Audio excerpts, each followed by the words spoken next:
নমস্কার বন্ধুরা, আপনারা দেখছেন কেস টিভি ইউটিউব চ্যানেল। তো বন্ধুরা, খুবই গুরুত্বপূর্ণ আপডেট পিএম কিষাণ প্রকল্পের উপভোক্তাদের জন্য, অর্থাৎ প্রধানমন্ত্রী কিষাণ সম্মান নিধি যোজনায় আপনাদের যাদের যাদের নাম রয়েছে আপনাদের জন্য কিন্তু বড় আপডেট রয়েছে। এবারের 22তম কিস্তির টাকা নিয়ে এই বিশেষ সুসংবাদ, অর্থাৎ চলতি কিস্তির যে টাকা দেবে এই প্রকল্পের, এই টাকা দেওয়ার ব্যাপারে আপনাদের জন্য কয়েকটি আপডেট এসেছে। অর্থাৎ পিএম কিষাণ প্রকল্পের 22তম কিস্তির টাকা কবে থেকে দেওয়া শুরু হবে এবং এই 22তম কিস্তির টাকা কোন কোন কৃষকরা পাবেন এবং কোন কোন কৃষকরা পাবেন না, বা টাকা পেতে হলে কি কি কাজ করতে হবে, সমস্ত বিষয় নিয়ে কিন্তু সঠিক আপডেট জানানো হয়েছে আজকের এই গুরুত্বপূর্ণ ভিডিওটির মাধ্যমে। তাই বন্ধুরা, ভিডিওটি একটু স্কিপ না করে সম্পূর্ণ দেখুন। আর বলবো, আমাদের এই ছোট্ট চ্যানেলে যদি কেউ নতুন দর্শক হয়ে থাকেন তাহলে কিন্তু অবশ্যই চ্যানেলটিকে সাবস্ক্রাইব করে পাশে থাকা বেল আইকনটি অন করে রাখবেন এই ধরনের সরকারি প্রকল্পের গুরুত্বপূর্ণ আপডেট সবার আগে পাওয়ার জন্য। তো চলুন বন্ধুরা, আজকের ভিডিওটি শুরু করা যাক। তো দেখুন আজকের আপডেট, পিএম কিষাণ প্রকল্পের 22তম কিস্তির 2000 টাকা কবে দেবে। তো চলুন বন্ধুরা, আজকে আমরা এই আপডেট নিয়ে আরেকটু বিস্তারিত আলোচনা করি। বলেছে, দেশের কৃষকদের চাষবাসের কাজে আর্থিক সহায়তা দেওয়ার উদ্দেশ্যে কেন্দ্র সরকার চালু করেছিল প্রধানমন্ত্রী কিষাণ সম্মান নিধি যোজনা। 2019 সালে মাননীয় প্রধানমন্ত্রী নরেন্দ্র মোদীর উদ্যোগে এই প্রকল্পের যাত্রা শুরু হয়। এই প্রকল্পের লক্ষ্য একটাই, দেশের ক্ষুদ্র ও প্রান্তিক কৃষক পরিবারগুলোর পাশে দাঁড়িয়ে চাষের সময় তাদের আর্থিক চাপ কিছুটা হলেও কমানো। এই যোজনার আওতায় যোগ্য কৃষক পরিবারগুলিকে বছরে মোট 6000 টাকা করে আর্থিক সাহায্য দেওয়া হয়। এই অর্থ একসাথে নয়, বরং 3টি সমান কিস্তিতে প্রদান করা হয়, যেখানে প্রতিটি কিস্তির পরিমাণ 2000 টাকা। সম্পূর্ণ টাকা ডাইরেক্ট বেনিফিট ট্রান্সফার বা ডিবিটি পদ্ধতির মাধ্যমে সরাসরি কৃষকদের ব্যাংক অ্যাকাউন্টে পাঠানো হয়, ফলে কোনো দালাল বা ঝামেলার সুযোগ থাকে না। কিস্তি প্রদানের সময়সূচিও নির্দিষ্ট করা রয়েছে। প্রথম কিস্তি টাকা দেওয়া হয় এপ্রিল থেকে জুলাই মাসের মধ্যে, দ্বিতীয় কিস্তি আসে আগস্ট থেকে নভেম্বরের মধ্যে এবং তৃতীয় ও শেষ কিস্তি দেওয়া হয় ডিসেম্বর থেকে পরবর্তী বছরের মার্চ মাসের মধ্যে। এইভাবেই সরকার কৃষকদের পাশে থেকে নিয়মিত আর্থিক সহায়তা পৌঁছে দেওয়ার চেষ্টা করে। 2025 সালে পিএম কিষাণ প্রকল্পের 20 নম্বর কিস্তির টাকা কৃষকদের অ্যাকাউন্টে দেওয়া হয়ে গেছে। এরপর 21 নম্বর কিস্তির টাকা 19 নভেম্বর কৃষকদের ব্যাংকে পৌঁছেছে। অর্থাৎ চলতি অর্থবর্ষে ইতিমধ্যেই 2টি কিস্তির টাকা কৃষকরা পেয়ে গেছেন। এখন দেশের লক্ষ লক্ষ কৃষকের মনে একটাই প্রশ্ন, যে পিএম কিষাণের 22 নম্বর কিস্তির টাকা 2000 টাকা কবে ব্যাংক অ্যাকাউন্টে ঢুকবে। কারণ ডিসেম্বর থেকে মার্চের মধ্যেই শেষ কিস্তির টাকা দেওয়ার নিয়ম রয়েছে। এই সময়সীমা শুরু হয়ে যাওয়ায় স্বাভাবিকভাবেই অনেক কৃষকের মনে একটু চিন্তা তৈরি হয়েছে। এই খবরের ফলে কৃষকদের মধ্যে আবার আশার আলো দেখা দিয়েছে। এদিকে একটি গুরুত্বপূর্ণ বিষয় পরিষ্কার করে জেনে রাখা দরকার, বাবা ও ছেলে অথবা স্বামী ও স্ত্রী একই পরিবারের দুজন কি পিএম কিষাণ প্রকল্পের সুবিধা পেতে পারেন? এর উত্তর খুব স্পষ্ট, যে না, পারবেন না।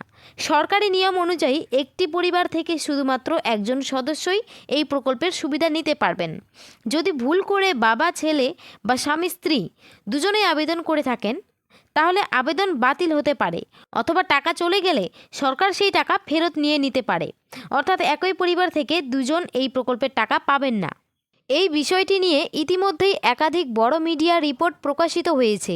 সেখানে বলা হয়েছে, সরকার এখনও অফিসিয়াল তারিখ ঘোষণা না করলেও মিডিয়া সূত্র অনুযায়ী ফেব্রুয়ারি মাসেই 22 নম্বর কিস্তির টাকা আসতে পারে। কেন ফেব্রুয়ারি মাসের সম্ভাবনা বেশি? তার কারণ আগের কিস্তিগুলোর তারিখ। 13তম কিস্তি দেওয়া হয়েছিল 27শে ফেব্রুয়ারি, 16তম কিস্তি 28শে ফেব্রুয়ারি এবং 19তম কিস্তি 24শে ফেব্রুয়ারি।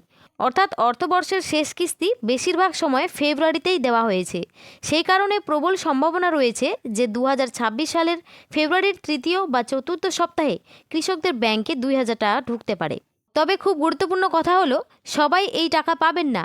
যাদের ইকেওয়াইসি সম্পূর্ণ হয়নি, যাদের আধার ব্যাংকের সঙ্গে লিঙ্ক নেই, যাদের জমির রেকর্ড আপডেট নেই, অথবা একই পরিবারে দুজন সুবিধা নিচ্ছেন, এই ধরনের ক্ষেত্রে কিস্তি আটকে যেতে পারে।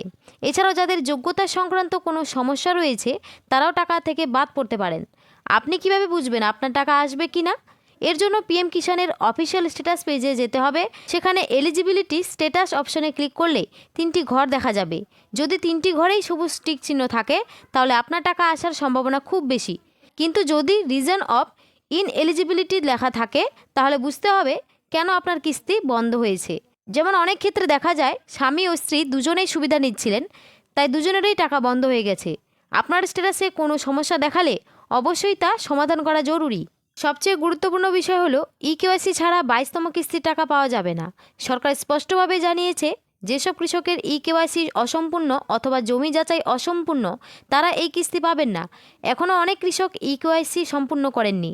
অনেকের মোবাইল নম্বর আধারের সঙ্গে যুক্ত নেই, আবার অনেকের তথ্য পোর্টালে সঠিকভাবে আপডেট করা হয়নি। এই কারণগুলোর জন্যই কিস্তি স্বয়ংক্রিয়ভাবে বন্ধ হয়ে যায়। এছাড়াও আধার ও ব্যাংকের তথ্যের ভুল কিস্তি আটকে যাওয়ার আরেকটি বড় কারণ।